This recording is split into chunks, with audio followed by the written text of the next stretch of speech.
కార్యములు అపోస్తలుల కార్యములు 7వ అధ్యాయము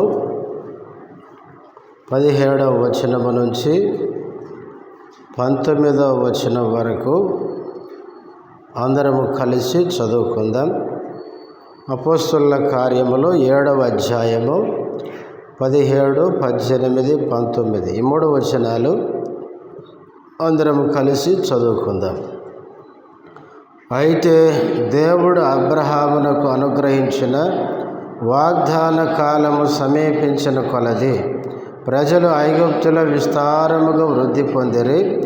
తుదకు యోసేపును ఎరగని వేరొక రాజు ఐగుప్తును ఏలనారంభించెను.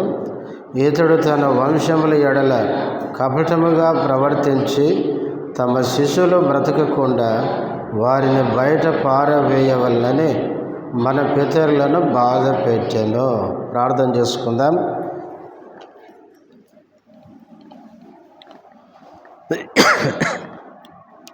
ప్రేమ కలిగిన మా తండ్రి, పరిశుద్ధుడవైన దేవ, యేసుక్రీస్తు నామములో వందనములు, స్తోత్రాలు. ఇంతవరకు పాటల్లో మీరు సహాయం చేసినందుకు స్తోత్రాలు. చదవబడిన వాక్య భాగములో నుంచి మాతో మాట్లాడుతూ రండి. మీ స్వరాన్ని వినే చెవులు మాకు దయచేయండి.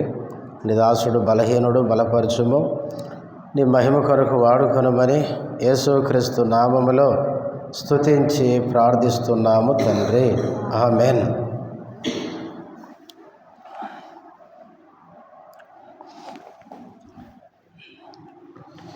మనము అపోస్తలుల కార్యములు ధ్యానిస్తున్నాం. ఇప్పటికే 7వ అధ్యాయములో మొదటి 16 వచనాలు ఇప్పటికే మనం ధ్యానించాం. ఈరోజు 17, 18, 19 వచనాలు. ఈ వచనాల్లో నుంచి కొన్ని విషయాలు మాత్రమే సమయాన్ని బట్టి మనము జ్ఞాపకం చేసుకుందాం. 17వ వచనం. దేవుడు అబ్రహామునకు అనుగ్రహించిన వాగ్దాన కాలము సమీపించిన కొలది ప్రజలు ఐగుప్తులో విస్తారముగా వృద్ధి పొందిరి. తుదకు యోసేపును ఎరగని వేరొక రాజు ఐగుప్తును ఏలనారంభించెను. అసలు ఈ విషయాలు ఎవరు చెప్తున్నారు? స్టెఫెను చెప్తున్నాడు. ఇంతకుముందే మనం చెప్పుకున్నాం. స్టెఫెన్ ఏం చేశారు? సమాజం ఎదుటికి ఈడ్చుకొని పోయి సమాజం ఎదుట నిలవబెట్టి ప్రధాన యాజకుడు అడిగినాడు. అబద్ధ సాక్షులు నిలబెట్టి కొన్ని అబద్ధాలు ఆయన మీద చెప్పిస్తే ప్రధాన యాజకుడు అన్నాడు, ఇది నిజమేనా అని అడిగితే దానికి సమాధానంగా స్టెఫెను మాట్లాడుతున్న మాటలు ఇవి. ఇంకొక రకంగా చెప్పుకోవాలంటే ఆ సమాజం ఎదుట నిలవబడి వారందరికీ ప్రసంగించిన ఒక సుదీర్ఘమైన ప్రసంగం ఇది. నేను గత వారాలు చెప్పాను, ఇది స్టెఫెను చేసిన చివరి ప్రసంగం. ఒకవేళ స్టెఫెన్కి తెలియదేమో ఇది లాస్ట్ ప్రసంగం అని. మొత్తానికి ఈ ప్రసంగం చేసిన తర్వాత స్టెఫెను రాళ్ళు తీసుకొని ఏం చేశారు? కొట్టి చంపారు. మొత్తానికి చాలా సంగతులు అబ్రహామును మొదలుకొని అనేక విషయాలు స్టెఫెను బోధిస్తూ 17వ వచనానికి వచ్చేసరికి దేవుడు అబ్రహామునకు అనుగ్రహించిన వాగ్దాన కాలము సమీపించిన కొలది అని చదువుతాం. దేవుడు అబ్రహాముకి ఏమిచ్చాడు? వాగ్దానం ఇచ్చాడు. చూడండి, ఆదికాండము 15వ అధ్యాయం. ఆదికాండము 15వ అధ్యాయం 13, 14 వచనాలు. అబ్రహాముతో దేవుడు చెప్పిన మాటలు ఇవి. చదవమ్మా. ఆయన అంటే దేవుడు ఏమంటున్నాడు? నీ సంతతి వారు తమది కాని పరదేశమందు నివసించి ఆ దేశపు వారికి దాసులుగా నుందురు. వారు 400 ఏండ్లు వీరిని శ్రమ పెట్టుదురు, వీరు ఎవరికి దాసులవుదురో ఆ జనమునకు నేనే తీర్పు తీర్చుదును. తర్వాత వారి మిక్కిలి ఆస్తితో బయలుదేరి వచ్చెదరు. ఇక్కడ అబ్రహాముతో దేవుడు చెప్పిన మాట ఇది. ఈ మాటలో అబ్రహాముతో దేవుడు చెప్తున్నప్పుడు అబ్రహాముకి ఎవరు లేరండి? సంతానమే లేదు కదా, పిల్లలు లేరు. పిల్లలు లేకముందే ఏమని చెప్తున్నాడు? నీ సంతతి వారు అన్నాడు. నీ సంతతి వారు తమది కాని పరదేశమందు నివసించి ఆ దేశపు వారికి ఏమవుతారు? దాసులుగా నొందరు. ఎంతకాలం ఉంటారు? 400 ఏండ్లు అన్నాడు. కాబట్టి అబ్రహాముకు పిల్లలు లేకముందే దేవుడు ముందే వాగ్దానం చేసినాడు. నీ సంతతి వారు ఐగుప్తుకి వెళ్తారు, 400 సంవత్సరాలు ఐగుప్తీయులకి దాసులుగా ఉంటారు.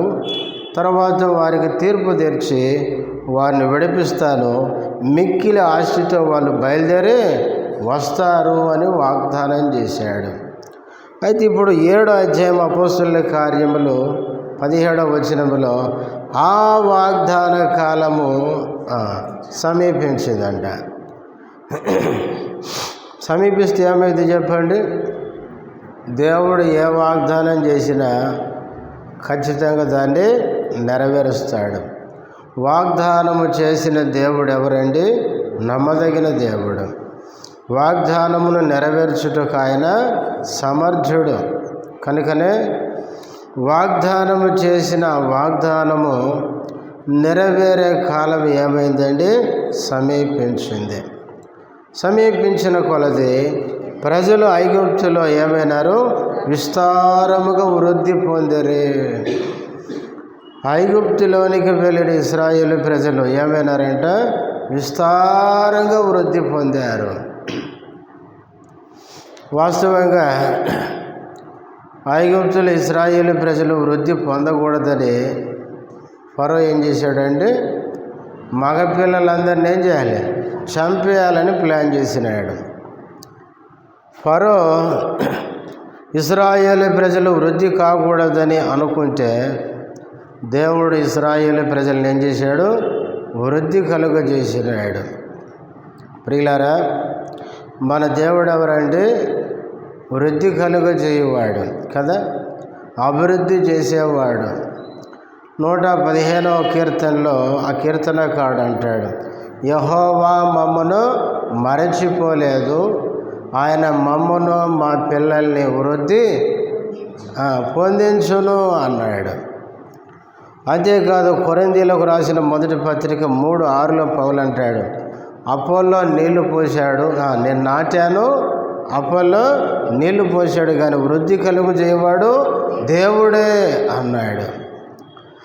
ఎవరినైనా కూడా వృద్ధిలోనికి తీసుకొని వచ్చేది ఎవరండి? దేవుడు. ఫరో వృద్ధి కాకూడదని ఎంత ప్రయత్నం చేసినా ఎంతమంది అండి? ఆకాశ నక్షత్రాల వలె, ఇసుక రేణువుల వలె వృద్ధిలోనికి తెచ్చినాడు. ఆయన చంపడానికి మగపిల్లలందరినీ చంపాలని ఆజ్ఞాపించినా కూడా మగవారే 6 లక్షల కాల్బలం. ఇంకా పిల్లలు ఎంతమంది? యుద్ధానికి వెళ్ళే యుద్ధ వీరులు వాళ్ళు. ఇంకా పిల్లలు భార్యలు ఎంతమందో తెలియదు, అంత వృద్ధిలోనికి తెచ్చినాడు. ఇశ్రాయేలు ప్రజలు వాగ్దాన కాలము సమీపించే కొలది ఐగుప్తులో వారు విస్తారంగా వృద్ధి పొందినారు. ప్రియులారా, యేసుక్రీస్తు నమ్మిన నీవు నేను కూడా ఏం చెందాలండి? వృద్ధి చెందాలి, అభివృద్ధి చెందాలి. చూడండి, దినవృత్తాంతముల మొదటి గ్రంథం 4వ అధ్యాయం. దినవృత్తాంతములు మొదటి గ్రంథము 4వ అధ్యాయం 27వ వచనం. సిమీకి 14 కుమారులను 6 కుమార్తెలను కలిగిరి. అయితే అతని సహోదరులకు ఎంతోమంది కుమారులు కలగలేదు.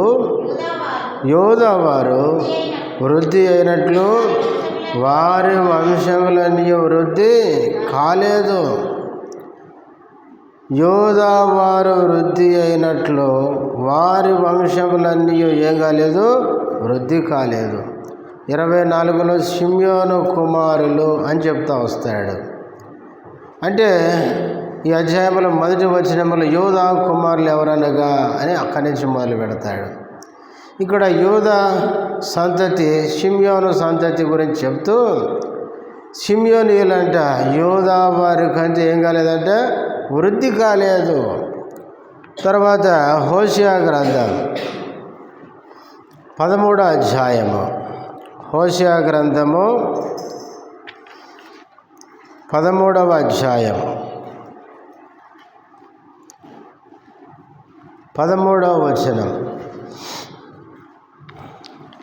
ప్రసూతి వేదనలు కలిగినట్లుగా అతనికి వేదన పుట్టును. పిల్ల పుట్టు సమయమున బయటికి రాని శిశువైనట్టుగా అతడు బుద్ధి లేనివాడై వృద్ధికి రాడు. ఇక్కడ ఇశ్రాయేలు ప్రజల గురించి దేవుడు చెప్తూ ఇశ్రాయేలీయులు ఎవరంట? బుద్ధి లేని వాడై దేనికి రాడంట?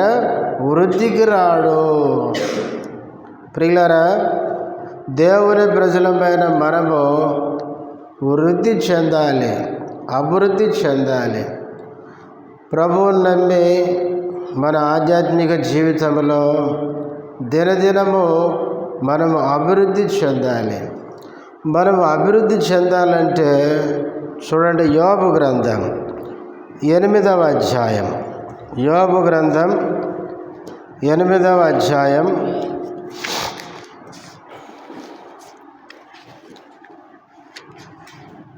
8వ అధ్యాయము 7వ వచనం.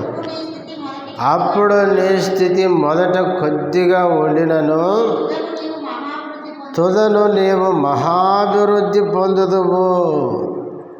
ఆ వచనముల అప్పుడు అన్నాడు. ఎప్పుడు?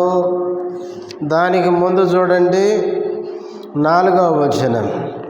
నీ కుమారులు ఆయన దృష్టి ఎదుట పాపము చేసిరేమో, కావుననే వారు చేసిన తిరుగుబాటును బట్టి ఆయన వారిని అప్పగించనేమో.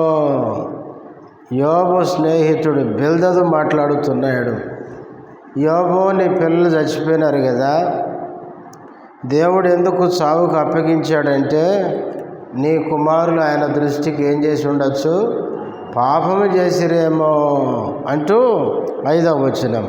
నీవు జాగ్రత్తగా దేవుని వెదకిన ఎడల, సర్వశక్తుడకు దేవుని బతిమాలు కొన్ని ఎడల, నీవు పవిత్రుడవై యథార్థవంతుడవైన ఎడల నిశ్చయముగా ఆయన నీ యందు శ్రద్ధ నిలిపి నీ నీతికి తగినట్టుగా నీ నివాస స్థలమును వర్ధిల్ల చేయను.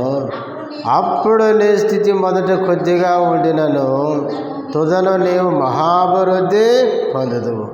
అప్పుడంటే ఎప్పుడంటే బిల్దదు చెప్పే ఆలోచన ఏంటంటే, నీ పిల్లలు పాపం చేశారేమో కాబట్టి ఆ పాపం విషయమై దేవుని వైపు చూడు, దేవుని వెదకు, దేవుని దాని విషయమై వేడుకో, బతిమాలు, దాన్ని ఒప్పుకో. అప్పుడు ఆయన నీ మీద దృష్టి పెట్టి నిన్ను పవిత్రుని చేస్తాడు. నీవు ఎప్పుడైతే పవిత్రుడవుతావో నీ నీతికి తగినట్టుగా ఆయన నిన్ను వర్ధిల్ల చేస్తాడు అని చెప్తున్నాడు. అంటే దీన్ని బట్టి ఒక వ్యక్తి వర్ధిల్లాలంటే మనలో ఉన్న పాపాన్ని ఏం చేయాలి? దేవుని ఎదుట ఒప్పుకొని సరి చేసుకోవాలి. ఇదే యోబు గ్రంథం 22వ అధ్యాయం, యోబు గ్రంథం 22వ అధ్యాయం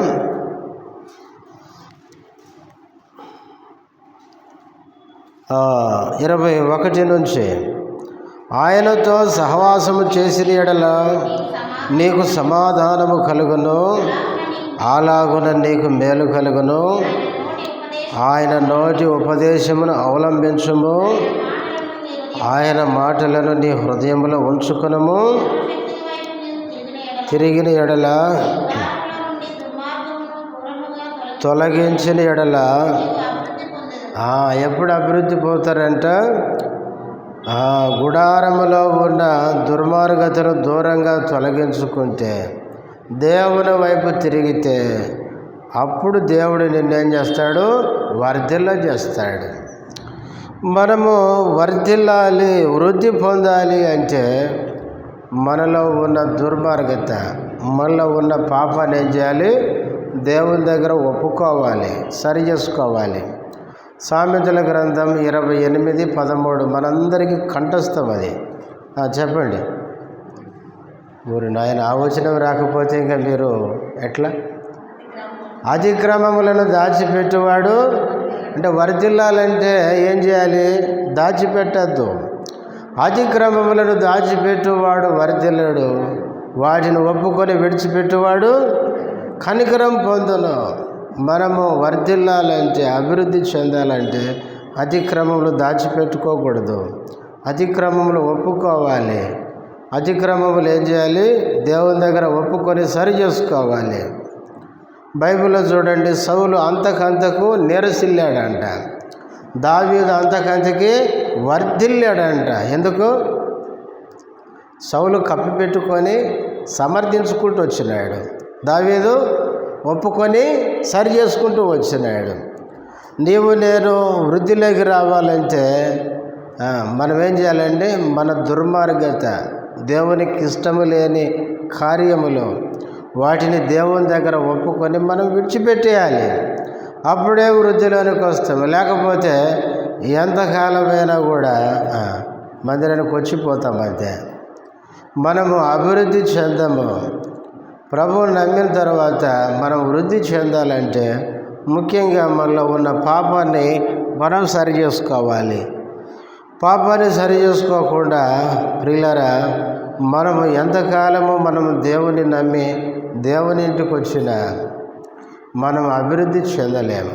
అందుకనే మనలో ఉన్న పాపం అనేది ఒక పురుగు లాంటిదంట. ఒక చెట్టు పైకి ఎంత పెరిగినా ఏరుకు పురుగు ఉందనుకోండి, ఏమైంది చెప్పండి? రోజు ఇంత ఏరు తినేస్తుంది అనుకోండి, చెట్టు ఏమో పైకి ఉంది, ఏర్లేమో తినేసింది. ఇప్పుడు చెట్టు అంతా ఏమైంది? ఎండిపోతుంది, వృద్ధి చెందదు. అట్లాగే పాపం అనే పురుగు మనలో ఉందనుకోండి, పైకి మనం భక్తిగా కనపడినట్టు కనపడతాం, కానీ లోపల పౌలు అంటాడు చూడండి, అంత్య దినాల్లో మనుషులు పైకి భక్తి గలవారి వల్ల కనపడతారంటే కానీ లోపల ఏముండదు, శక్తి ఉండదు అన్నట్లు మనం అట్లా తయారైపోతాం. కాబట్టి ప్రియులారా, మనము వృద్ధి చెందాలంటే మనలో ఉన్న పాపాన్ని ఏంది ఎప్పుడు దాని మీద నేను మా చింత, మనము వృద్ధి చెందాలంటే మనలో ఉన్న పాపాన్ని ఏం చేయాలి? విడిచిపెట్టాలి. ఏంది చేపల మీద ఏది? ఇటు చూడండి, మీరు ఆడపిల్లలు కాదు కదా, చెప్పేటప్పుడు ఇటు చూడాలి, వినాలి, వాక్యం తిప్పాలి. బైబిల్ తిప్పుతుంటే బైబిల్ అర్థమైంది. కాబట్టి మనలో ఉన్న పాపాన్ని మనము ఒప్పుకొని సరి చేసుకున్నప్పుడు మనం వృద్ధిలోనికి వస్తాం. కాబట్టి ప్రియులారా, మనము మన పాపాన్ని ఒప్పుకొని దేవుని దగ్గర మనం ఏం చేయాలండి? సరి చేసుకోవాలి. అప్పుడు దేవుడు మనను అభివృద్ధి చేస్తాడు, వృద్ధిలోనికి తీసుకొని వస్తాడు. బైబిల్లో ప్రభువు నమ్మిన మనము అభివృద్ధి చెందాల్సినవి కొన్ని ఉన్నాయి. వాటిని కొన్ని నేను మీకు గుర్తు చేసి ముగించేస్తాను. చూడండి, తెస్సలోనికీయులకు రాసిన 2వ పత్రిక, తెస్సలోనికీయులకు రాసిన 2వ పత్రిక 1వ అధ్యాయము 3వ వచనం. సహోదరులారా, మేమెల్లప్పుడూ మిమ్మల్ని గూర్చి దేవునికి కృతజ్ఞతాస్తుతులు చెల్లించుటకు బద్ధులమై ఉన్నాము. ఇది యుక్తమే. యాలయనగా మీ విశ్వాసము బహుగా అభివృద్ధి పొందుచున్నది. చాలేమ్మా. మొట్టమొదటిగా దేంట్లో అభివృద్ధి అంటే విశ్వాసములో. దేంట్లో మనం వృద్ధి చెందాలి, అభివృద్ధి చెందాలంటే విశ్వాసం. పౌలు తెస్సలోనికీయులకి 2వ పత్రిక రాస్తూ, మేము ఎల్లప్పుడూ మిమ్మల్ని గురించి దేవునికి ఏం చేస్తున్నాం, కృతజ్ఞతాస్తుతులు చెల్లించడానికి మేము బద్ధులం అని చెప్పి, ఇది యుక్తమే అంటే సరి అయిందే అని ఏలయనగా కారణం చెప్తున్నాడు. ఎందుకు అంటే మీ విశ్వాసం బహుగా ఏమవుతుంది, అభివృద్ధి చెందుతుంది. ప్రియులారా, తెస్సలోనికయ విశ్వాసుల యొక్క విశ్వాసం ఏమవుతుందండి, అభివృద్ధి చెందుతుంది. యేసుక్రీస్తు నమ్మిన మన విశ్వాసం కూడా రోజు రోజుకి ఏం కావాలండి, అభివృద్ధి చెందాలి. యేసుక్రీస్తు నమ్మినప్పుడు మనకున్న విశ్వాసం కంటే ఈరోజు ఉండే విశ్వాసం ఎంతో అధికం కావాలి, ఎక్కువ కావాలి, వృద్ధి చెందాలి. బైబిల్లో చూడండి, అబ్రహామును పిలిచినప్పుడు దేవుని పిలుపుకు ఫస్ట్ లోబం లేదు. ఫస్ట్ లోబడకుండా ఏం చేశాడు, బయలుదేరాడు. కానీ హారాను వరకే వచ్చినాడు. హారాను అనేది కల్దీల దేశంలో ఒక భాగం, అంటే కనాను కాదు. అబ్రహామా నేను చూపించే దేశానికి రమ్మంటే బయలుదేరినారు. ఎవరెవరు, తెరాహును కూడా వెంట పెట్టుకుని బయలుదేరినాడు, లోతును వెంట పెట్టుకుని బయలుదేరినాడు, శారాయిని కూడా వెంట పెట్టుకుని బయలుదేరినాడు. బయలుదేరి ఎక్కడ దాకా వచ్చాడు, హారాను మట్టికే. అక్కడికి వచ్చి ఆగిపోయినాడు. ఆగిపోయిన తర్వాత అక్కడ ఎంతకాలం ఉన్నాడో మనకు తెలియదు. మొత్తానికి తెరాహు చచ్చిపోయినాడు. మళ్ళా తెరాహు చనిపోయిన తర్వాత మళ్ళీ రెండోసారి దేవుడు ప్రత్యక్షమై, అబ్రహామా నేను చూపించే దేశానికి బయలుదేరమంటే అప్పుడు రెండోసారి వచ్చినాడు కనాను దేశానికి, మొదటి కాదు. కాబట్టి బైబిల్లో అబ్రహామును దేవుడు ప్రత్యక్షమై పిలిచినప్పుడు ఆయనకున్న విశ్వాసం చిన్నదే. కనానుకు వచ్చిన తర్వాత కరువు రాగానే ఐగుప్తుకి వెళ్ళిపోయినాడు. కరువులో దేవుడు నాకు తోడుగా ఉండి పోషిస్తాడని నమ్మలేదేమో తెలియదు. ఆయన విశ్వాసం చిన్నగానే కనబడుతుంది. కానీ రాను రాను అబ్రహాం విశ్వాసం ఏమైందంటే, అబ్రహాం విశ్వాసం పెరుగుతూ వచ్చింది. ఆదికాండం 22వ అధ్యాయానికి వచ్చేసరికి నీ కుమారుడు నాకు ఇవ్వంటే ఆలస్యం చేయలేదంట, వెంటనే కుమారుని తీసుకున్నాడు. మోరియా పర్వతం మీదకి వెళ్ళిపోయినాడు. అబ్రహాం ఏమి నమ్మినాడంట, మృతులను సైతము లేపుటకు శక్తిమంతుడు. హెబ్రీ 11లో ఉంది. అంటే నా కుమారుని ఇప్పుడు చంపేసినా కూడా ఈ కుమారుని మళ్ళీ బ్రతికిస్తాడని నమ్మినాడంట. బైబిల్లో చూడండి, అబ్రహాము కాలానికి ముందు చనిపోయిన వారిని దేవుడు బతికించినట్లు ఎక్కడ లేదు. కానీ అబ్రహాము విశ్వాసం ఎంత పెరిగిందంటే, నా కుమారుని చంపిన దేవుడు మళ్ళీ బ్రతికిస్తాడని నమ్మినాడంట. ఎందుకంటే అబ్రహాముతో దేవుడు చెప్పినాడు, ఏమని, నిన్ను గొప్ప జనాంగంగా చేస్తాను ముందే చెప్పినాడు. ఇప్పుడు ఈడు ఒక్కడే ఉన్నాడు, ఈయన చంపేస్తే ఇంకా జనాంగం ఎక్కడి నుంచి వస్తారు? రావాలంటే ఈ నుంచి ఈయనేం చేయాలి, ఇస్సాకును బ్రతికించాలి. కాబట్టి దేవుడు బ్రతికించుటకు శక్తిమంతుడని నమ్మినాడు. మృతులను సైతం లేపుటకు శక్తిమంతుడని నమ్మినాడంట. అబ్రహాం విశ్వాసం అంతకంతకు వృద్ధి పొందింది. మన విశ్వాసం కూడా ప్రియులారా రోజు రోజుకి వృద్ధి కావాలి. మన విశ్వాసం ఏం కావాలండి, ఆవగింజంత విశ్వాసం కావాలి. చాలామంది ఆవగింజ అంటే చిన్న విశ్వాసం అని చెప్తారు, అది ఉత్తది, తెలియక చెప్తారు వాళ్ళు. ఆవగింజంత విశ్వాసం అంటే పరిపూర్ణమైన విశ్వాసం అని అర్థం. ఆవగింజ అనేది ఎట్లుంటుంది, రౌండ్గా ఉంటుంది. రౌండ్ అనేది పరిపూర్ణాన్ని చూపిస్తుంది. ఆవగింజ లోపల ఏముండదండి, ఖాళీ ఉండదు, మొత్తం ఏముంటుంది, నిండి ఉంటుంది. ఆవగింజ అనేది ప్రియులారా పరిపూర్ణమైన విశ్వాసాన్ని చూపిస్తుంది. అపోస్తలులు అంటే యేసుప్రభు శిష్యులు వచ్చి, ప్రభువా మా విశ్వాసమును వృద్ధి పొందించుము అని వాళ్ళు అడిగినప్పుడు యేసుప్రభు ఆ మాట చెప్తాడు, ఏమని, మీకు ఆవగింజంత విశ్వాసం ఉంటే అన్నాడు. అంటే ఆవగింజ అనేది పరిపూర్ణమైన విశ్వాసాన్ని చూపిస్తుంది. ప్రియులారా, మన విశ్వాసం ఏం కావాలంటే రోజు రోజుకి పెరిగి పరిపూర్ణతలోకి రావాలి. విశ్వాసము నుంచి తొలగిపోకూడదు. లూకా సువార్త 18:8 యేసుప్రభు అన్నాడు, ఆయనను మనుష్య కుమారుడు భూమి మీదకి వచ్చినప్పుడు భూమి మీద విశ్వాసం కనుగొనునా. చాలామంది ఏం చేస్తున్నారంటే ప్రభువు నమ్మినప్పుడు బాగా విశ్వాసములు ఉంటున్నారు, కానీ రాను రాను విశ్వాసాన్ని ఏమవుతున్నారంటే కోల్పోతున్నారు. ప్రియులారా, మన విశ్వాసాన్ని మనం కాపాడుకోవాలి. పౌలు తిమోతికి రాస్తూ 2వ పత్రిక 4:7 అంటాడు, ఏమంటాడు? మంచి పోరాటము పోరాడి తిని నా విశ్వాసము కాపాడుకుంటుంది. విశ్వాసాన్ని కాపాడుకోవాలి, పోగొట్టుకోకూడదు. కాబట్టి విశ్వాసాన్ని మనం జాగ్రత్తగా కాపాడుకోవాలి. విశ్వాసం ఎట్లాంటిది తెలుసా? ఎట్లాంటిది విశ్వాసం? బైబిల్లో ఏమంటాడు? అమూల్యమైన ఏమంటారు? పేతురు 1వ పత్రిక 1:7 ఉంటుంది. నశించుపో సువర్ణము అగ్ని పరీక్షకి అదేమవుతుంది? శుద్ధపరచబడుతుంది కదా, దానికంటే అమూల్యమైన మీ విశ్వాసం అన్నాడు. అంటే బంగారము కంటే విలువైంది ఏంటంటే మన విశ్వాసం. మనం చాలాసార్లు బంగారం విలువైంది అనుకుంటాం. కాదు, నీ విశ్వాసం విలువైంది.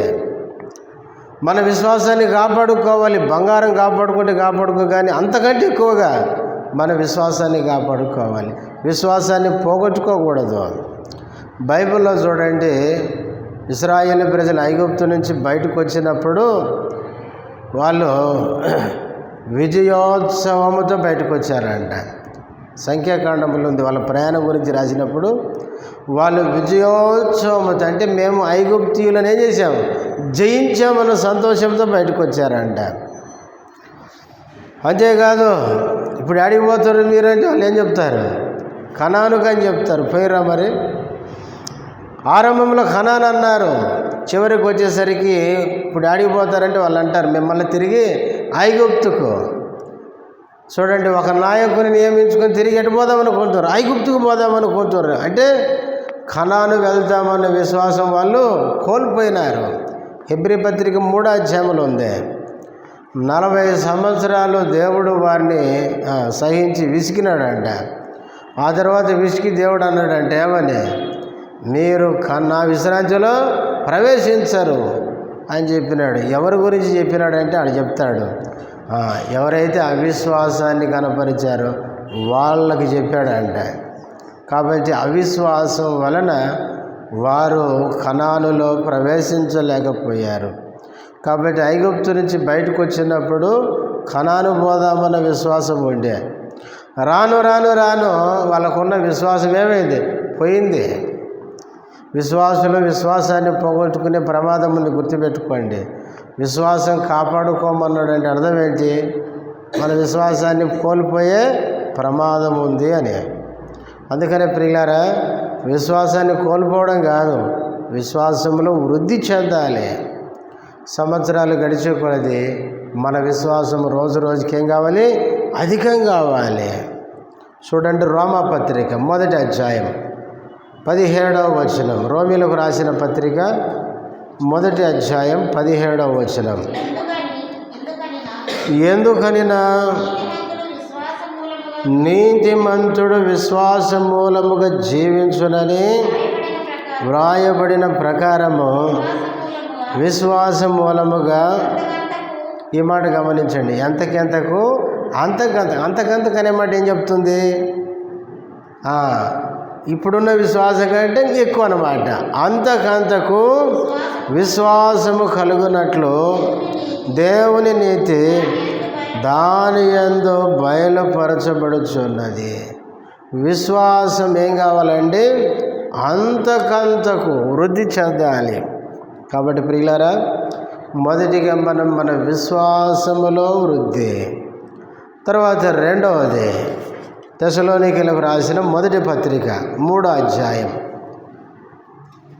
తెస్సలోనికీయులకు రాసిన 1వ పత్రిక 3వ అధ్యాయం 12-13 వచనాలు. మన ప్రభు అయిన యేసు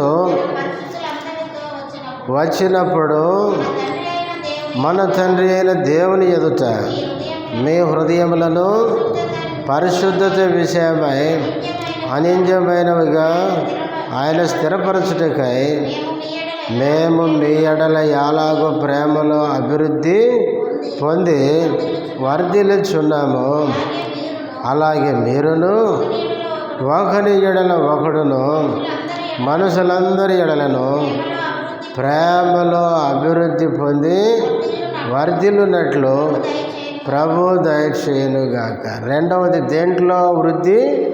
ప్రేమలో. ఒకని ఎడల ఒకరు చూపించే ప్రేమలో అభివృద్ధి చెందాలంట. క్రీస్తుని నమ్మినప్పుడు పరిశుద్ధాత్ముడు మనలోనికి పంపించినాడు దేవుడు. పరిశుద్ధాత్మతో పాటు ఇంకేమొచ్చింది తెలుసా? మనలోనికి దేవుని ప్రేమ మన హృదయంలో కుమ్మరించబడింది అని ఉంది. చూడండి, రోమపత్రిక 5వ అధ్యాయం, రోమీలకు రాసిన పత్రిక 5వ అధ్యాయం 5వ వచనం. ఎందుకనగా ఈ నిరీక్షణ మనలను సిగ్గుపరచుతూ మనకు అనుగ్రహింపబడిన పరిశుద్ధాత్మ ద్వారా దేవుని ప్రేమ మన హృదయములలో కుమ్మరింపబడి ఉన్నది. పరిశుద్ధాత్మ ద్వారా దేవుని నమ్మినప్పుడు దేవుని ప్రేమ, ఇది ఈ మాట గుర్తుపెట్టుకోవాలి. దేవుని ప్రేమ వేరు, మనుషుల ప్రేమ వేరు. క్రీస్తు నమ్మకం ముందు మనలో ప్రేమ ఉంది, కానీ అది ఏ ప్రేమ? మన మనుషులు చూపించే ప్రేమ. అంటే అది లోకంలో ఉన్న ప్రేమలన్నీ ఎలాంటివి అంటే గుర్తుపెట్టుకోండి, దానికి ఏదో ఒక కారణం ఉంటుంది కదా. కారణం, ఇప్పుడు మనం దేన్ని ప్రేమించినా దాన్ని ఎందుకు ప్రేమిస్తున్నావు అంటే దాని మీద ఏదో మనకు నచ్చింది ఉంటుంది కదండి. కొన్నిసార్లు అంటాం మనము దీన్ని నేను ఎందుకు ప్రేమిస్తున్నానంటే దాంట్లో ఉన్నదాన్ని మనం నచ్చేదాన్ని చెప్తాం. అట్లాగే లోకములో ఉన్న ప్రేమలన్నిటికీ కారణం ఉంది, కానీ దేవుని ప్రేమకి ఏమి లేదు చెప్పండి, ఏ కారణము లేదు. దేవా నీవు నన్ను ఎందుకు ప్రేమించావు అంటే దేవుడు అంటే నీలో ఏం మంచిగానే పల్లె, కారణం లేదు, నిష్కారణంగా ప్రేమించాడు. అంటే ఒక మాటలో చెప్పాలంటే ఆయన ప్రేమించే గుణం కలిగిన వాడు కాబట్టి మనల్ని ప్రేమించాడు అంతే. మళ్ళీ మంచోళ్ళమని కాదు, మనలో ఆయనకు నచ్చింది ఏదో ఉందని కాదు. దేవుని ప్రేమ ఎలాంటిదంటే, ప్రభువా నేను చెడ్డోనంటే ఎస్ నేను ప్రేమిస్తున్నా అంటాడు. ప్రభువా నేను చెడిపోయినానంటే అవునయ్యా చెడిపోయినోడు కాబట్టి ప్రేమిస్తున్నా అంటాడు. మనమైతే ఏమంటాం? చెడ్డోడు అయితే కనుక దూరంగా ఉండి అంటాం, పనికిరాని వాళ్ళని అయితే దూరం పెట్టు అంటాం. మానవుని ప్రేమ అది. దేవుని ప్రేమ ఎలాంటిదంటే చెడిపోయిన వాళ్ళని ప్రేమించే ప్రేమ. ఆ దేవుని ప్రేమ మన హృదయాల్లో కుమ్మరించబడింది. ఎవరైతే యేసు ప్రభువుని నమ్ముతారో వారిలో పరిశుద్ధాత్మ ద్వారా మన హృదయాల్లో దేవుని ప్రేమ, ఆయన ప్రేమ మన హృదయాల్లో కుమ్మరించబడింది. క్రీస్తుని నమ్మిన వారి హృదయంలో దేవుని ప్రేమ ఉంటుంది. ఆ ప్రేమ రోజు రోజుకి ఏం కావాలండి? అభివృద్ధి చెందాలి. కానీ దేవుని పిల్లల మధ్య ప్రేమ ఏమైపోతుందండి? రోజు రోజుకి చల్లారిపోతుంది. యేసు ప్రభు రాకడ గురించి చెప్తూ అన్నాడు, మత్తయి సువార్త 24:12 అనుకుంటా. అక్కడేమంటాడు? అక్రమం విస్తరించుడు చేత అనేకుల ప్రేమ చల్లారును. ప్రేమ చల్లారిపోకూడదు, ప్రేమ అభివృద్ధి చెందాలి. మనం ఎప్పుడు గుర్తుపెట్టుకోవాలి, క్రీస్తుని నమ్మిన మనలో ప్రేమ లేదనుకోండి మన క్రైస్తవ జీవితమే వ్యర్థం. కొరింథీ మొదటి పత్రిక 13 అధ్యాయంలో అధ్యాయమంతా ప్రేమ అధ్యాయం. అదే పౌలు అంటాడు, ప్రేమ లేని వాడనైతే అంటాడు. నాకు వరాలు ఉన్నాయి, ప్రేమ లేదనుకోండి వేస్టే.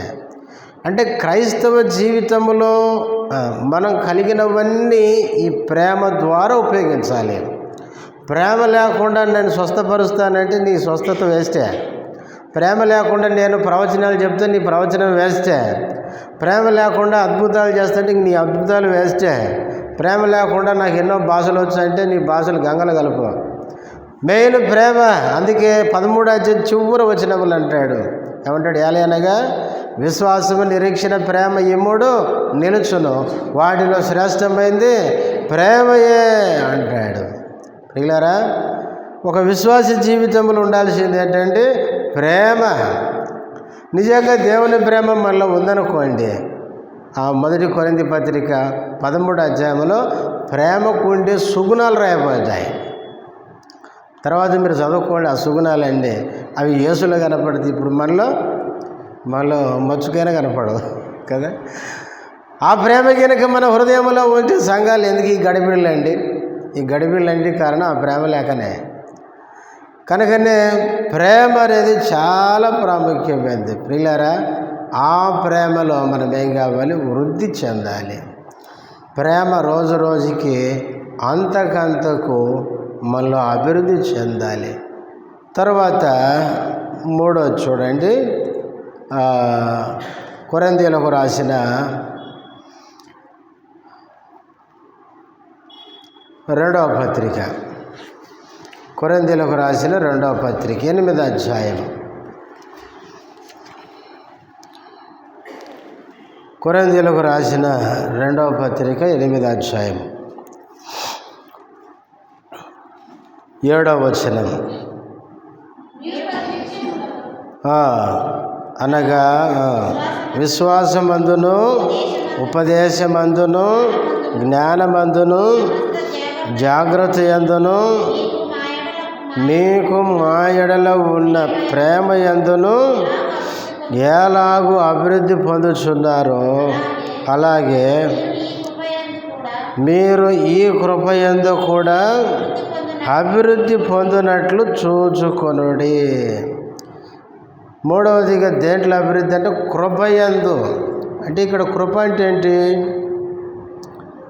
1వ వచనం చూడండి, సహోదరులారా, మాసిదోనియ సంఘములకు అనుగ్రహింపబడి ఉన్న దేవుని కృపను గూర్చి మీకు, ఆ మాసిదోనియ సంఘస్థులకి కృప ఉంది, దేవుని కృప, అది మీకు తెలియజేస్తున్నాను. ఆ కృప ఏంటంట? ఎలాగనగా వారు బహుశ్రమ వలన పరీక్షింపబడగా అత్యధికముగా సంతోషించరు, మరియు వారు నిరుపేదలైనను వారి దాతృత్వం బహుగా విస్తరించెను. ఇక్కడ కృప అంటే దాతృత్వాన్ని గురించి పౌలు చెప్తున్నాడు. మాసిదోనియ సంఘస్థులు ఎవరంటే నిరుపేదలైన, ఇచ్చే విషయంలో ఆ కృప ఏమైందంటే బహుగా విస్తరించిందంట. ఆ కృప గురించి చెప్తూ 7వ వచనం చివరిలో మీరు ఈ కృప యందు అంటే ఆ దాతృత్వం అందు ఏం కావాలి? మీరు అభివృద్ధి చెందాలి అన్నాడు. ప్రియులారా, మనం అభివృద్ధి దేంట్లో అంటే మనము దాతృత్వం విషయంలో, ఇచ్చే విషయంలో ఎట్లా ఉండాలి? అభివృద్ధి చెందాలి. ఇంతకీ పౌలు ఇక్కడ ఇయ్యమని ఎందుకు చెప్తున్నాడు? చూడండి, 8వ వచనం చివరి ఉంది. ఏమని ఉంది? మీ ప్రేమ ఎంత యథార్థమైనదో పరీక్షింపవలనని చెప్పుచున్నాను. ఇయ్యమని ఎందుకు చెప్తున్నాడు పౌలు అంటే, కొరింథీ సంఘానికి దేవుని మీద వారుకున్న ప్రేమ ఎంత యథార్థమైందో పరీక్షించాలని చెప్తున్నాడు అంట. అంటే ఇచ్చేదానికి ప్రేమకి ఏముందండి? సంబంధం ఉంది. ప్రేమకు ఉండే గుణం ఏంటండి? ఇచ్చే గుణం. యోహాను సువార్త 3:16లో మనం చదువుతాం, దేవుడు లోకమును ఎంతో ప్రేమించెను. ప్రేమించి ఏం చేశాడు? ఆయన కుమారుని మనకు అనుగ్రహించాడు, ఇచ్చాడు. ప్రేమకు ఉండే గుణం ఏంటంటే ఇచ్చే గుణం. దేవునికి మనం ఇస్తున్నామంటే దేవుని మీద మనం ఏం చేస్తున్నామండి? ప్రేమ చూపిస్తున్నామని. దేవునికి ఇవ్వడానికి మనం వెనక తీస్తున్నామంటే దేవుని మీద మనకేమి లేదండి? ప్రేమ లేదని. అందుకనే తర్వాత 9లో చెప్తాడు ఏమని? మీరు మన ప్రభు అయిన యేసుక్రీస్తు కృపను ఎరుగుదురు కదా అని ఆయన ధనవంతుడై ఉండి మీ నిమిత్తం ఏమైపోయినాడు? దరిద్రుడైపోయినాడు. యేసుక్రీస్తు యొక్క కృప అంటే ఆయన దాతృత్వం. ఆయన ఎంత ఇచ్చాడంటే మొత్తం మన కోసం వదిలేసినాడు. ఆయనేమో అన్ని వదిలిపెట్టి మన కోసం వస్తే మనం ఆయన కోసం ఏది కూడా ఇవ్వకపోతే ఆయన మీద మనకేం ప్రేమ ఉంది చెప్పండి? కాబట్టి ఆయన మీద మనకు ప్రేమ మనం ఇచ్చడం ద్వారా రుజువు చేస్తాం. మనం కొంతమందిని ప్రేమిస్తాం. ప్రేమ గుర్తుగా ఏం చేస్తాం? బహుమానాలు తీసుకుపోతాం. యేసు పుట్టినప్పుడు తూర్పు దేశపు జ్ఞానులు ఏం చేశారండి? బంగారు సాంబ్రాణి బోలము కానుకలుగా సమర్పించారంట.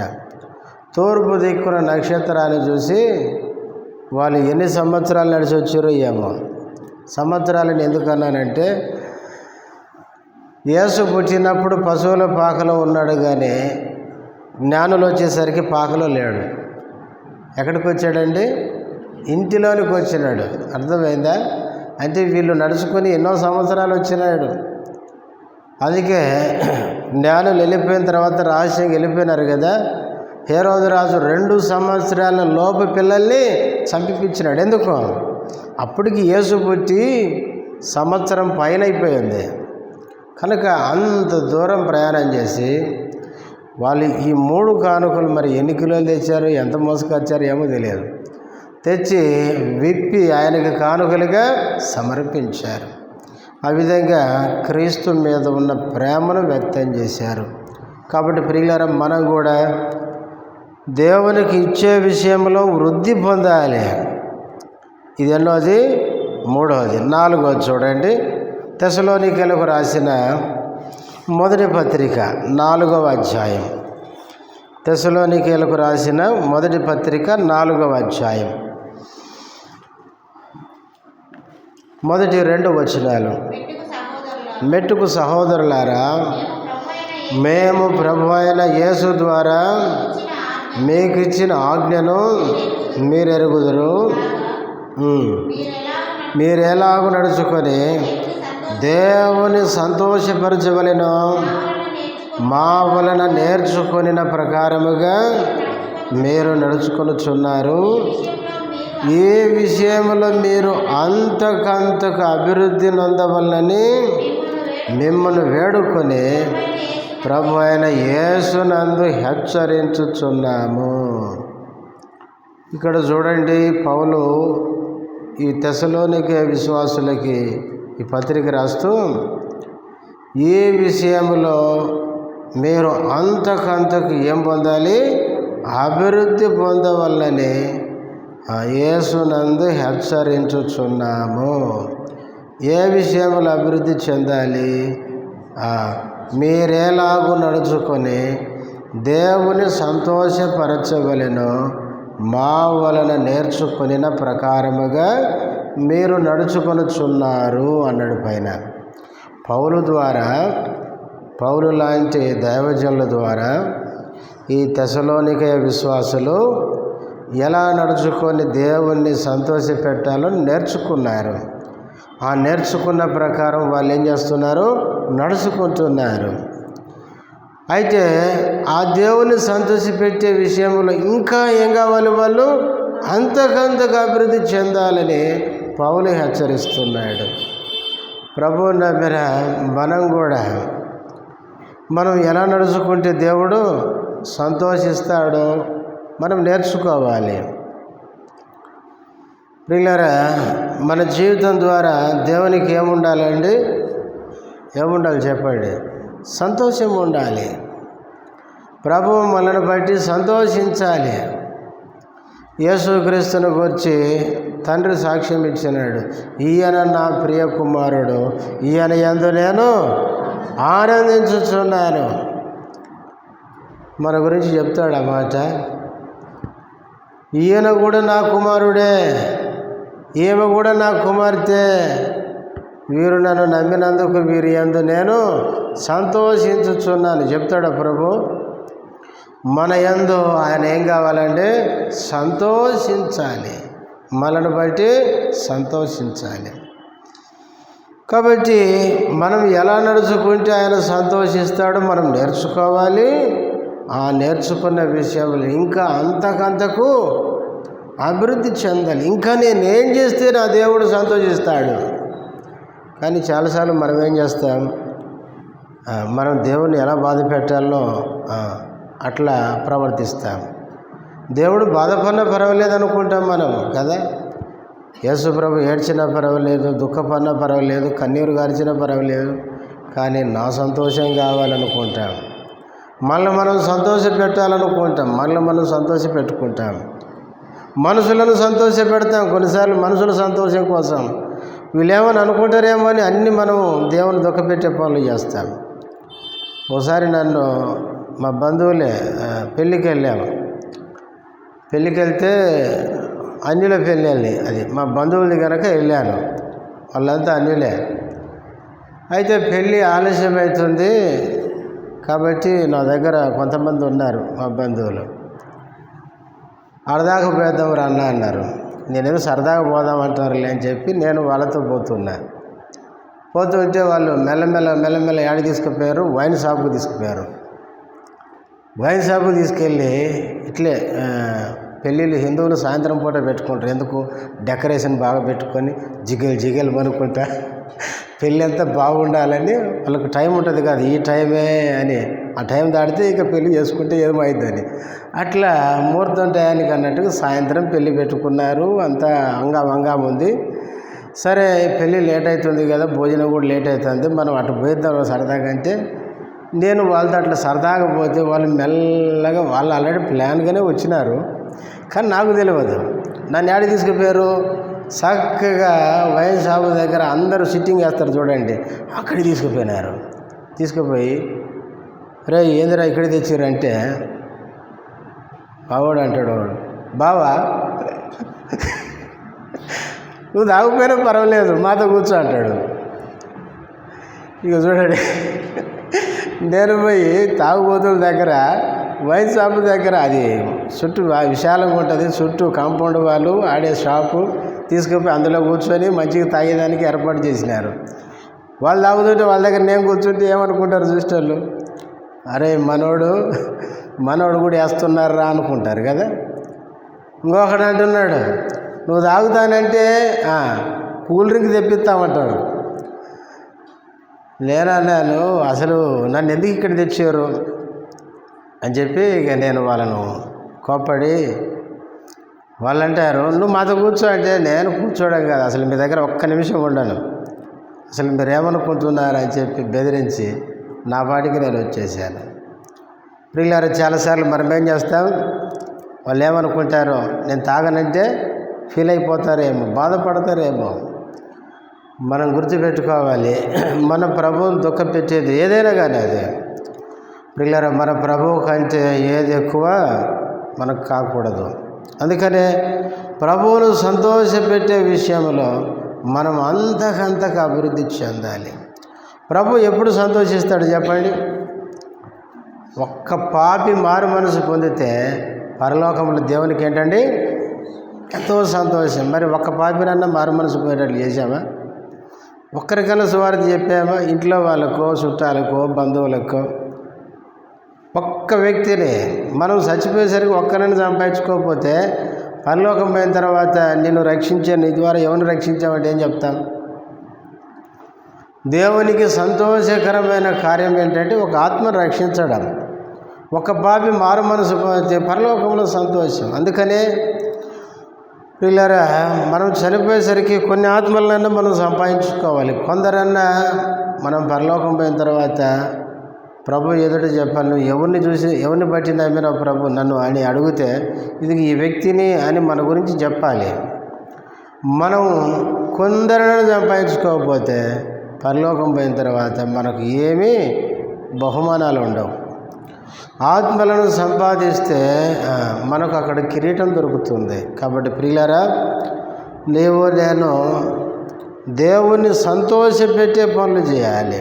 సంతోషపెట్టే పనులు, అలా సంతోషపెట్టే విషయంలో అంతకంతకు మనం ఏం కావాలండి? అభివృద్ధి చెందాలి. ఇది ఎన్ని చెప్పుకున్నాం?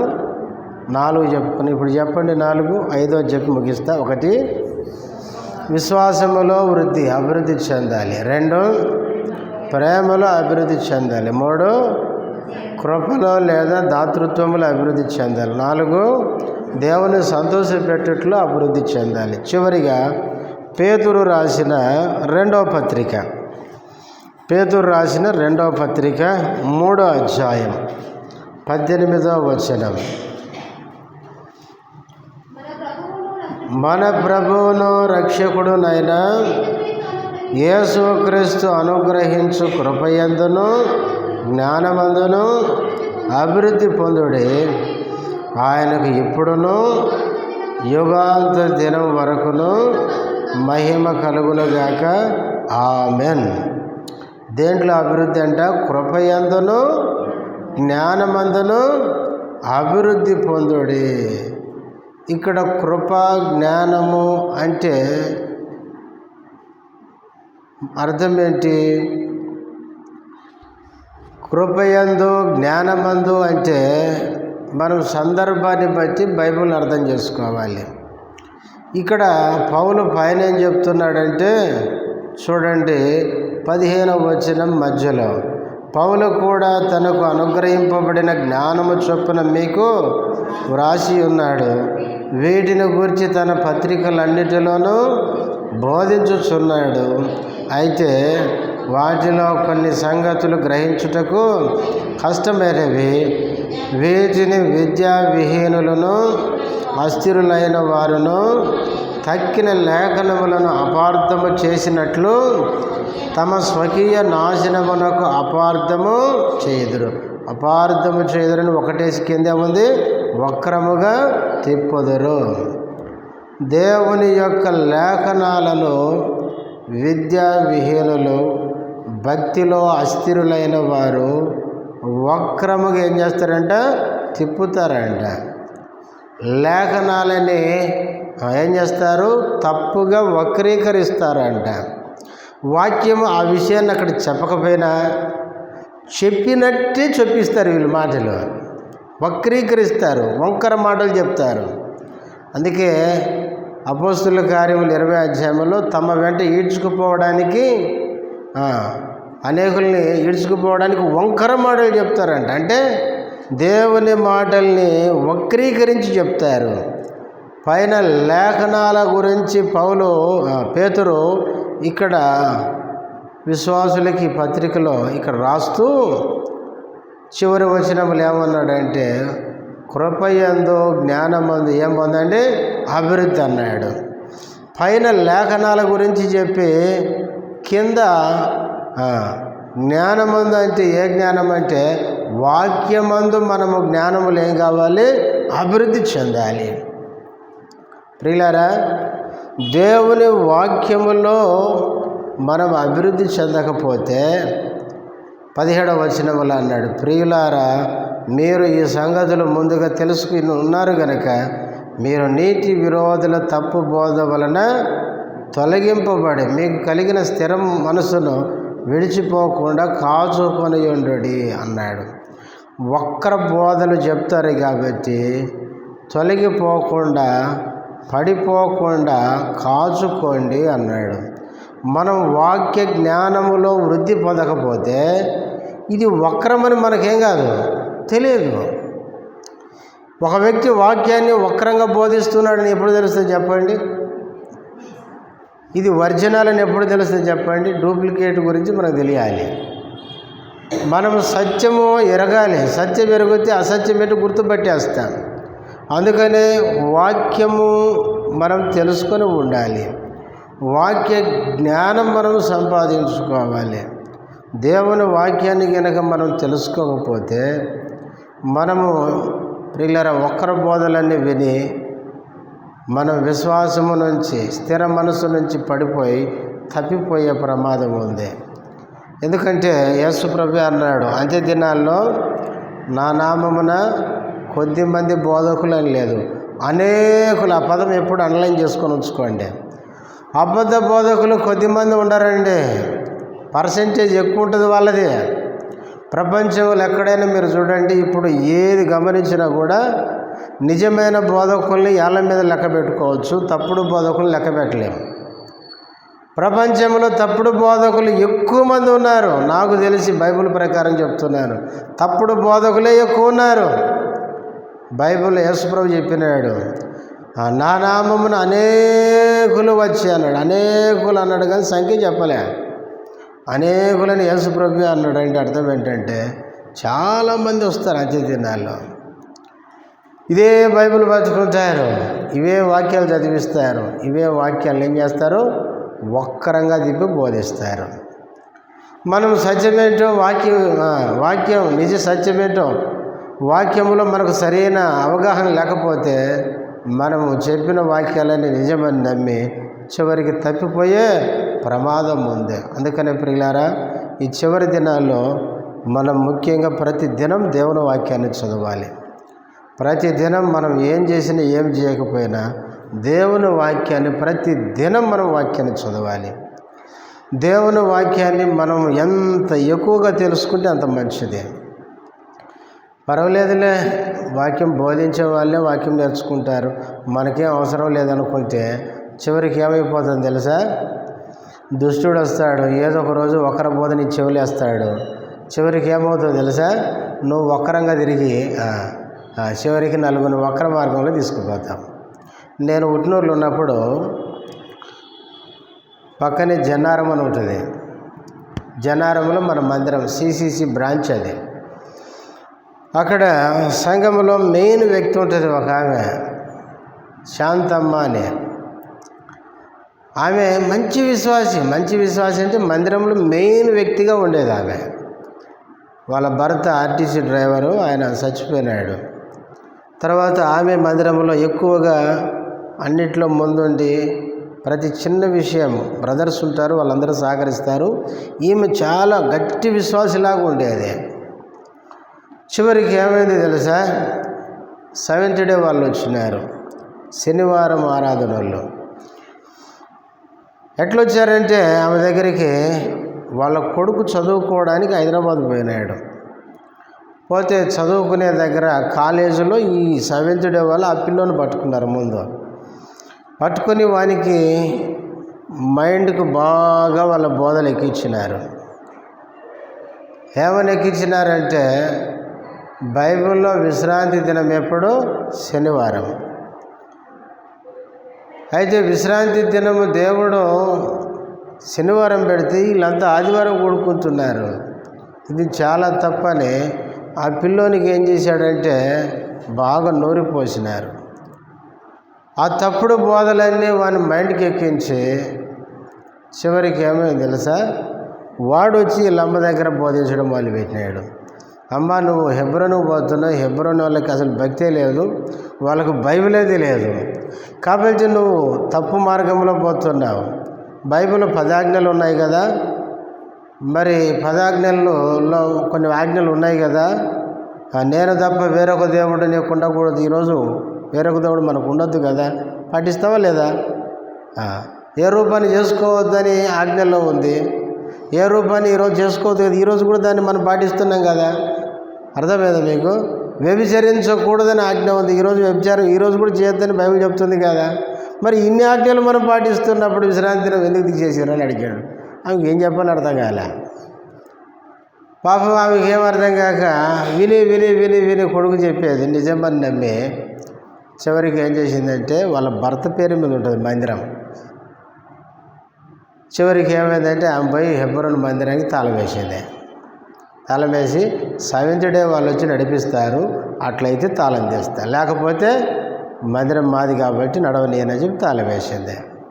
సిసిసి నుంచి సేవకుడు విశ్వాసులు వచ్చారు. ఆ రోజు పిలిస్తే నేను వెళ్ళాను. వెళ్ళిన తర్వాత ఒక పాస్టర్ని ఆల్రెడీ తెచ్చి వాళ్ళ ఇంట్లో పెట్టుకొని ఇంట్లో శనివారం ఆరాధన స్టార్ట్ చేసినారు. కాబట్టి ఆ తర్వాత వెళ్ళి మాట్లాడితే అప్పటికే వాళ్ళు తప్పుడు బోధలు ఎంత లోపలికి వెళ్ళిపోయినారంటే ఇప్పుడు మనం చెప్తే వినే పరిస్థితిలో కూడా లేరు, అంతగా వాక్యాన్ని ఎక్కించుకున్నారు. చివరికి ఇప్పుడు ఆమె ఏమైపోయింది చెప్పాలంటే ఒక రకంగా భ్రష్టురాలు అయిపోయింది. తప్పుడు బోధన నమ్మి ఎంతో నష్టపోయింది. ఎంత నష్టపోయిందంటే అంత నష్టపోయింది. ఆమె చెడిపోయింది, కొడుకు చెడిపోయిండు, ఇంకా చుట్టుపక్కల వాళ్ళందరికీ తప్పుడు బోధనలు చేస్తూ చాలా నష్టపోయింది. సంఘం అంతా పాడు చేసింది. తప్పుడు బోధ ఎంత నష్టానికి దారితీస్తుందో చూడండి. అందుకనే ప్రియులారా, మనము సత్యమేంటో తెలుసుకోవాలి. నిజమైన బోధ ఏంటో మనకు తెలిసినప్పుడు ప్రియులారా, అసత్యాన్ని మనం ఎప్పుడు కూడా నమ్మడానికి మనం ఇష్టపడం. తర్వాత ఆ పాస్టర్ దగ్గరికి వెళ్ళి కూర్చున్నాం. విశ్రాంతి దినాన్ని గురించి సిసిసి సేవకు నేను కూర్చొని అతనితో మాట్లాడితే అతను మాట్లాడడానికి ఇష్టపడడం లేదు. ఎందుకంటే వారి అసలు రంగు బయటపడుతుందని. వాడేం చేశాడంటే, ఆ అబ్బాయి చిన్నోడే, ఎంత 22-23 ఏళ్ళు ఉంటాయి. నేను ఒకే మాట అడిగినాను, విశ్రాంతి దినం అంటున్నావు కదా, దేవుడు ఎందుకు ఇచ్చాడు చెప్పు అని అడిగాను. వాడంటాడు, ముందు మీరు నడవండి బయటకు అంటాడు. కాబట్టి సమాధానం చెప్పడానికి చేతగాక నువ్వు నడువు బయటకంటే ఆ సిస్టర్ కూడా ఆ పిల్లోడికే సపోర్ట్ చేసి మమ్మల్ని మీరు రాకండి బ్రదర్ వెళ్ళిపోండి అని చెప్పింది. ఎంత నష్టపోయిందంటే అంత నష్టపోయింది. కాబట్టి ప్రియులారా, చివరి దినాల్లో మనం ఉన్నాం. అనేక మంది అబద్ధ బోధకులు బయలుదేరారు. కాబట్టి చివరి దినాల్లో మనం సత్యాన్ని తెలుసుకోవాలి. 66 పుస్తకాల మీద కొంతైనా మనకు అవగాహన లేకపోతే ఈ చివరి దినాల్లో తప్పుడు బోధనలు నమ్మి తప్పిపోయే ప్రమాదము ఉంది. కాబట్టి ఇశ్రాయేలు ప్రజలు ఐగుప్తుకు వెళ్ళిన తర్వాత ఐగుప్తులో ఏమయ్యారండి, వాళ్ళు వృద్ధి చెందారు. విస్తారముగా బహుగా వృద్ధి పొందారు. ఇశ్రాయేలు ప్రజలు వృద్ధి పొందినట్లే మనం కూడా ప్రభువుని నమ్మి రక్షించబడి విశ్వాసములో వృద్ధి పొందాలి, ప్రేమలో వృద్ధి పొందాలి, దాతృత్వంలో వృద్ధి పొందాలి, దేవుని సంతోషపెట్టే విషయంలో వృద్ధి పొందాలి, చివరిగా దేవుని వాక్య జ్ఞానములో వృద్ధి పొందాలి. దేవుని వాక్యాన్ని మనం ఎంత తెలుసుకుంటే అంత మంచిది. యేసు ప్రభు సద్దుకాయలతో అన్నాడు, ఏమన్నాడంటే, మీరు లేఖనములను కానీ దేవుని శక్తిని కానీ ఎరగకయే పొరబడుచున్నారు. పొరపాటు ఎప్పుడు చేస్తామంటే లేఖనాలను మనము ఎరగనప్పుడు. అందుకనే లేఖనాలు మనం ఎరగాలి. ఒక మాట చదువుకొని ముగించుకుందాం. చూడండి, అపోస్తుల కార్యములు 17వ అధ్యాయము. అపోస్తుల కార్యములు 17వ అధ్యాయము 11వ వచనం. వీరు తెస్సలోనికయలో ఉన్న వారి కంటే ఘనులై ఉండిరి గనుక ఆసక్తితో వాక్యమును అంగీకరించి పౌలును శీలయును చెప్పిన సంగతులు అలాగుండవో లేవో అని ప్రతి దినమును లేఖనములను పరిశోధించుచు వచ్చిరి. వీరు అంటే 10వ వచనములో ఉంది, బెరయా సంఘస్థులు. బెరయా సంఘం అంట తెస్సలోనికయ సంఘములో ఉన్న వారి కంటే ఎవరంట? ఘనులంట. ఎందుకు ఘనులు వాళ్ళు? 11వ వచనం చివరిలో ఉంది, ప్రతి దినమును లేఖనములను వీళ్ళు ఏం చేస్తున్నారు? పరిశోధించుచూ వచ్చారు.